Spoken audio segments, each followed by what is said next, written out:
दोस्तों स्वागत है आप सबका अपने YouTube channel reasoning by Kadir sir में। तो दोस्तों आज हम करेंगे रीजनिंग जो कि एसएससी और रेलवे के एग्ज़ाम के लिए काफ़ी इंपॉर्टेंट है, जो हाल फिलहाल के एग्ज़ाम में काफ़ी क्वेश्चन पूछे जा रहे हैं इसी तरह के। तो चलो शुरू करते हैं आज के पहले सवाल से। तो देखो आपके सामने क्वेश्चन नंबर 1 है, जो कि फाइंड ऑड वन आउट का क्वेश्चन है, जिसमें आपको बताना है कि चारों ऑप्शन में से कौन सा ऐसा ऑप्शन है जो बाकी 3 लोग से डिफरेंट लॉजिक या डिफरेंट पैटर्न फॉलो कर रहा है। तो चलो पता करते हैं। तो डी का सबसे पहले प्लेस वैल्यू लिख लेंगे, अल्फ़ाबेट है। डी का प्लेस वैल्यू 4, एफ का 6, आई का 9, आर का 18, एल का 12, एन का 14, क्यू का 17, जे का 10, एच का 8, जे का 10, एम का 13, क्यू का 17, वी का 22, एक्स का 24, ए का 1 और जेड का 26। ठीक है, अब इसमें देख लेते हैं कि क्या लॉजिक चल रहा है। ठीक है, अब देखो ये आखिरी के दो डिजिट देखेंगे, 9, 18, 17, 10, 13, 17 और 1 और 26। तो देखो 9 और 18 क्या होता है, ये दोनों का सम होता है, मतलब आई आर जो है एक दूसरे का अपोजिट है। ठीक है, वैसे ही देखो यहाँ पे 17 और 10 ये भी 27 हो रहा है, मिला रहे हैं, तो ये क्यू और जे एक दूसरे का अपोजिट है। ठीक है, अब 13, 17 मिला रहे हैं तो ये 30 हो रहा है। ठीक है, तो ये अपोजिट नहीं रहेगा। बाकी ये अपना लास्ट ऑप्शन जो है ए और जेड, ए का 1 प्लेस वैल्यू होता है, जेड का 26 होता है, दोनों का ऐड करोगे तो 27 होता है। तो इसमें ये लॉजिक बैठ रहा है कि आखिरी के दो डिजिट है, पहला ऑप्शन, दूसरा ऑप्शन और चौथे ऑप्शन का एक दूसरे का अपोजिट अल्फ़ाबेट है, लेकिन एम और क्यू एक दूसरे का अपोजिट नहीं है, इसलिए अलग हो जाएगा। ठीक है, तो मुझे उम्मीद है आपको ये क्वेश्चन समझ में आया होगा। बाकी इसमें और भी चीज़ देख सकते हैं, जैसे कि 6 से 9 बना है, तो 6 से 9 बना है, कैसे बना है, ये 3 जोड़ के, 4 से 3 17 बना है तो इसमें भी 3 जुड़ा है, 13 से 10 बना है तो इसमें भी 3 जुड़ा है, 24 से 1 बना है तो इसमें भी 3 जुड़ा है। ठीक है, अब इसमें देख लेते हैं। अब देखो यहाँ पर ये 4 से 6 बन रहा है, यहाँ पे 2 जुड़ा है, 12 से 14 बन रहा है, 2 प्लस हो रहा है, 8 से 10 बन रहा है, 2 प्लस हो रहा है, अब 22 से 24 हो रहा है, 2 प्लस हो रहा है। तो सब में +2 +3 स्टार्ट में हो रहा है, लेकिन जो लास्ट के दो डिजिट है, दो अल्फ़ाबेट है, वो दोनों एक दूसरे के अपोजिट है। बाकी ये इसमें जो है ये फॉलो नहीं कर रहा है एम क्यू में, क्योंकि एक दोनों के अपोजिट नहीं है, इसलिए ऑप्शन नंबर 3 आपका अलग हो जाएगा। ठीक है, तो मुझे उम्मीद है आपको ये क्वेश्चन समझ में आया होगा। देखते हैं अगला क्वेश्चन। तो दोस्तों आपके सामने क्वेश्चन नंबर 2 आ चुका है, ये भी जो है फाइंड ऑड वन आउट का क्वेश्चन है। तो आपके सामने चारों ऑप्शन में अल्फ़ाबेट दिए गए हैं, इनकी प्लेस वैल्यू पहले लिख लेते हैं, फिर पता करते हैं कि इसमें कौन से चारों में से एक ऑप्शन है जो अलग लॉजिक फॉलो कर रहा है, अलग पैटर्न फॉलो कर रहा है। ठीक है, तो देखो पी का प्लेस वैल्यू 16 होता है, डी का 4, एल का 12 होता है, ई का 5, आई का 9 होता है, सी का 3 होता है, डी का 4 और बी का 2। ठीक है, अब देखो इसमें लॉजिक क्या चल रहा है। अब देखो ये 16 से 4 बन रहा है, 12 से 5, 9 से 3 बन रहा है और 4 से 2। ठीक है, तो देखो इसमें लॉजिक क्या चल रहा है। देखो 4 से 16 बन रहा है, मतलब 4 जो है खुद के नंबर से, मतलब 4 जो है 4 से मल्टीप्लाई हो रहा है, मतलब अपने आप से मल्टीप्लाई हो रहा है, तो 16 बन रहा है। ठीक है, अब देखो 3 जो है खुद से मल्टीप्लाई हो रहा है, तो कितना हो जाएगा, 3 3 जा 9। अब 2 भी खुद से ही मल्टीप्लाई हो रहा है, 2 2 जा 4 हो जा रहा है, लेकिन यहाँ पे लॉजिक नहीं हो रहा है, क्योंकि यहाँ पर अगर 5 को 5 से मल्टीप्लाई करेंगे तो यहाँ 25 होना चाहिए था, लेकिन यहाँ पे 12 है, तो इसलिए यहाँ पे ये लॉजिक डिफरेंट फॉलो कर रहा है, सेम।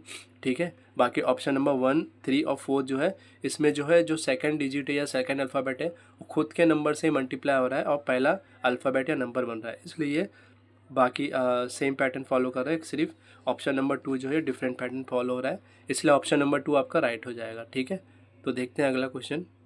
तो दोस्तों आपके सामने क्वेश्चन नंबर 3 आ चुका है आज की क्लास का। तो यह नंबर सीरीज़ का क्वेश्चन है, तो देखते हैं इसमें क्या लॉजिक चल रहा है, फिर हमें बताना है कि क्वेश्चन मार्क में कौन सा नंबर आएगा। ठीक है, अब देखो 0.3 से 0.6 हो रहा है, तो इसमें क्या लॉजिक लग सकता है कि 0.3 में 0.3 प्लस हुआ है, तो ये बनेगा आपका 0.6। अब 0.6 से 1.2 कैसे बन सकता है, 0.6 में अगर 0.6 प्लस करेंगे तो ये 1.2 हो जाएगा। ठीक है, तो वैसे 1.2 में ऐसा क्या जोड़े कि 2.1 हो जाए, तो इसमें जो है हमें 0.9 प्लस करना पड़ेगा। ठीक है, और 2.1 में 2.1 में ऐसा क्या जोड़े कि 3.1 बन जाए, तो इसमें हमें जो है 1.2 जोड़ना पड़ेगा। ठीक है, अब 3.3 में ऐसा क्या जोड़े कि 4.8 बन जाए, तो इसमें 1.5 जोड़ना पड़ेगा। ठीक है, अब देखो यहाँ पे जो नंबर जुड़ रहा है इसमें क्या पैटर्न फॉलो हो रहा है, तो देखो 0.3 से 0.6 हो रहा है, तो 0.3 इसमें प्लस हुआ है। ठीक है, 0.6 से 0.9 बना है, तो इसमें भी 0.3 प्लस हो रहा है, 0.9 से 1.2 हो रहा है तो इसमें भी 0.3 प्लस हो रहा है। 1.2 से 1.5 हो रहा है तो इसमें भी 0.3 प्लस हो रहा है। तो वैसे ही 1.5 में 0.3 प्लस करेंगे तो कितना होगा, क्या हो जाएगा, ये हो जाएगा 1.8। और 1.8 जो है 4.8 में प्लस करोगे तो कितना हो जाएगा, 8 8 16, एक यहाँ गया तो ये 6.6 हो जाएगा, जो कि आपके ऑप्शन नंबर 2 में दिया हुआ है। तो इसलिए आपका ये आंसर राइट हो जाएगा। तो ये लॉजिक इसमें फॉलो हो रहा है। तो मुझे उम्मीद है आपको ये क्वेश्चन समझ में आया होगा। देखते हैं आज का चौथा क्वेश्चन। तो देखो दोस्तों, ये क्वेश्चन है, ये भी फाइंड आउट वन आउट का क्वेश्चन है जो कि नंबर्स में है।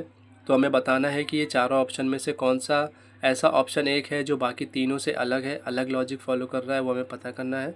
ठीक है, तो देखो ये 19 से 363 बन रहा है, 13 से 171 बन रहा है, 3 से 17 बन रहा है, 7 से 51 बन रहा है। तो ये कैसे हो सकता है। अब देखो 19 का स्क्वायर निकालोगे आप तो 361 होता है, और +2 करोगे तो ये 363 हो जाएगा।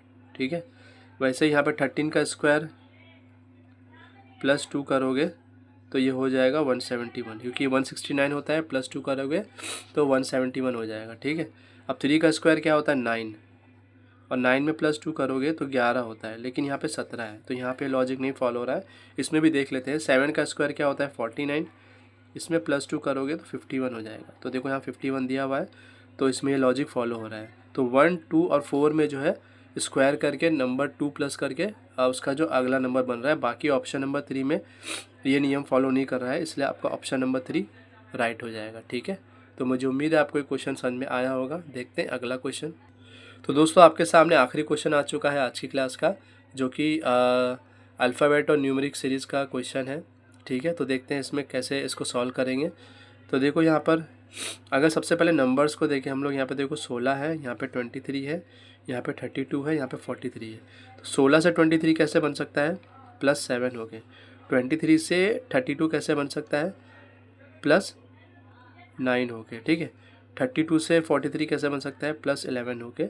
तो देखिए यहाँ पे 7 हो रहा है, 9 हो रहा है, मतलब 2 बढ़ रहा है, यहाँ पे भी 2 बढ़ रहा है, 11 हो रहा है। 11 में 2 बढ़ाएंगे तो 13 हो जाएगा, और 13 को 43 से प्लस करेंगे तो कितना होना चाहिए, 56। मतलब आपका बीच का जो नंबर आना चाहिए 56। तो 56 यहाँ है और यहाँ है, या तो 3 ऑप्शन राइट होगा या 4th ऑप्शन राइट होगा। ठीक है, आगे देख लेते हैं। ठीक है, तो ये कंफर्म हो गया कि 56 बीच में आएगा।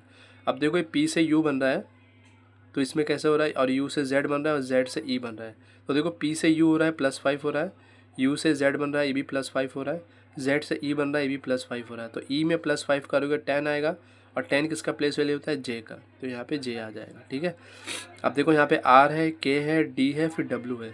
तो देखो R का प्लेस वैल्यू 18 होता है, K का प्लेस वैल्यू 11 होता है। तो 18 से 11 कैसे बन सकता है, -7 करके। तो देखो K से D बन रहा है -7 करके, D से W बन रहा है तो ये भी -7 करके। अब W में -7 करोगे जो कि 23 होता है, W 3 और 4 16, तो यहाँ पे P आना चाहिए। ठीक है, P, तो देखो P ऑप्शन में दिया हुआ है, तो इसलिए आपका ऑप्शन नंबर 4 राइट हो जाएगा। ठीक है, तो मुझे उम्मीद है आपको ये आखिरी क्वेश्चन आज की क्लास का बहुत अच्छे समझ में आया होगा। ठीक है, तो मिलते हैं अगली क्लास में, तब तक के लिए अपना ख्याल रखें। धन्यवाद। पढ़ाई में पूरा ध्यान दें और हमारे चैनल को जितना हो सके लाइक, शेयर और सब्सक्राइब करें। Thank you.